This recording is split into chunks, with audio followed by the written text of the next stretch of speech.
Pablo lumuhod at gumapang sa stage, mapasaya lang ang mga 18. Apakasimple naman talaga ni Pau dahil wala talaga itong kaarte-arte sa katawan at hindi din daw ito pabibi. Ramdam na ramdam umano ng 18 na ito na masayang masaya si Pablo sa ginagawa nito para sa kanila. Masaya ngang ibinahagi ng mismong may-ari ng video ang kanyang napakasayang moment with Pablo sa Winnipeg, Canada concert ng mga ito dahil isa lang naman siya sa nabiyayaan ng pagkakataon na makita ng malapitan ang kanyang idol.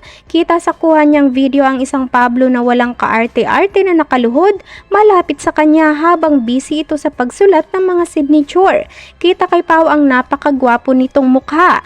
Tila hindi lang nga ito ang nakuna ng 18 dahil kita din sa video nito ang pagkabalbo nito sa kanyang braso at kamay. Labis naman kinabiliban muli ng mga 18 ang pinakitang kabaitan na ito ng binata. Ayon sa mga ito, napakabait daw talaga ng kanilang Pablo. Ang bait talaga ng Pablo natin, no? Sa kanya ko lang nakita ang ganyan. Kaya mas sumisikat sila at maraming nagmamahal sa kanila kasi nag-e-enjoy sila sa ginagawa nila at talagang humble sila. Di ko ma-imagine sarili ko pagkaharap ko na si Pabs ng ganyan, tapos kakausapin pa ako. It's either tulalay na lang ako or nahimatay na.